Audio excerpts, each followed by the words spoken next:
নমস্কার বন্ধুরা, তোমাদের সকলকে আমার আহারে বাহারে পরিবারে স্বাগত জানাই। বন্ধুরা, দীঘাতে গিয়ে তো আমি কাঁকড়া রান্না করেছি, সেই ভিডিও তোমাদের দিয়েছি। আর মাংস রান্নার ভিডিওটা কিন্তু আমি আজকে দিচ্ছি। তো এই দেখো, মাংসটা প্রথমে ধুয়ে ভালো করে তার উপরে দিয়ে দিলাম হলুদ গুঁড়ো।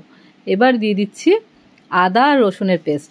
বন্ধুরা, আমি ওখানে 2 কিলো মাংস রান্না করেছিলাম বলে আমি 2 প্যাকেট আদা রসুনের পেস্ট নিয়েছি। তো এই আদা রসুনের পেস্টটা পুরোটাই আমি দিয়ে দিলাম 2 প্যাকেটের।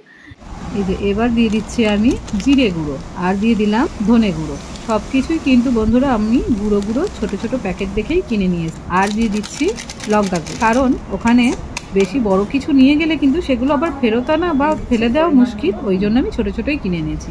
আর দিয়ে দিলাম ওপর থেকে পরিমাণ মতো নুন। সব শেষে এবার আমি দিয়ে দেবো কুচিয়ে রাখা পেঁয়াজ, টমেটো সব দিয়ে খুব ভালো করে এটাকে আমি মাখিয়ে নেব। মাংস কিন্তু বন্ধুরা মাখানোতেই অর্ধেক রান্না হয়ে যায়। যত ভালো করে মাখাতে পারবে রান্নাটা কিন্তু ততই ভালো হবে এটা মতো। আর ওপর থেকে দিয়ে দিলাম কিছুটা কাঁচা লঙ্কা। কাঁচা লঙ্কার কিন্তু স্বাদটা বেশি হয়। আর এই যে দেখো টমেটোটাও দিয়ে দিলাম। এবার বেশ ভালো করে আমি এটাকে মাখিয়ে নেব। তো হ্যাঁ, তোমাদের তো তেল দেওয়াটা দেখাতেই ভুলে গেছি। এবার আমি দিয়ে দেবো ওপর থেকে একটু সর্ষের তেল। এই যে তেলটা দিয়ে বেশ ভালো করে মাখিয়ে নিচ্ছি। দেখো বন্ধুরা, কালারটা কি দারুণ লাগছে না?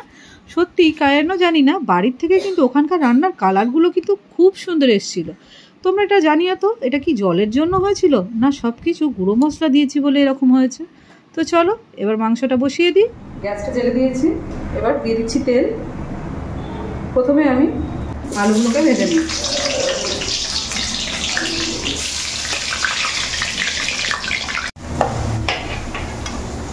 আলুগুলো বেশ ভালো করে ভেজে নিয়েছি। এবার আমি আলুগুলোকে তুলে নিচ্ছি। তেলের মধ্যে দিয়ে দিলাম তেজপাতা আর দিয়ে দিলাম অল্প একটু চিনি, অল্প একটু দিয়ে দিচ্ছে কাশ্মীরি লঙ্কা গুঁড়ো। তেলের মধ্যে দিয়ে দিলাম যাতে কালারটা ভালো আসে। দিয়ে দিচ্ছে এবার সব মশলা দিয়ে তো মাংসটা মেখে রেখেছিলাম। তো এবার আমি এই তেলের মধ্যে সব মাংস মাখাটা দিয়ে কষিয়ে নিচ্ছি। মাংসটা ভেজে দেখুন কতটা পরিমাণে জল বেরিয়েছে। এই জলে কিন্তু মাংসটা শুকিয়ে হয়ে যাবে। ভেজে রাখা আলুগুলো, মাংসটা প্রায় হয়ে এসছে। এবার এই ভেজে রাখা আলুটা মাংসের মধ্যে দিয়ে আরও কিছুক্ষণ একটু কষিয়ে নেব।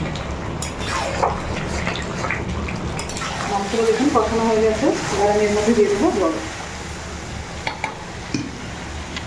জলটা দিয়ে কিছুক্ষণ ফুটিয়ে নেওয়ার পর আমি দিয়ে দিলাম উপর থেকে গরম মশলা। তবে হ্যাঁ বন্ধুরা, ঘুরতে গিয়ে চটজলদি কী করে রান্না করবে আমার এই রেসিপিটা দেখে অবশ্যই শিখে নিও।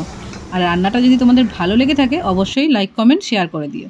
নতুন বন্ধুরা চ্যানেলটি সাবস্ক্রাইব করে নিও। সবাই ভালো থেকো, সুস্থ থেকো।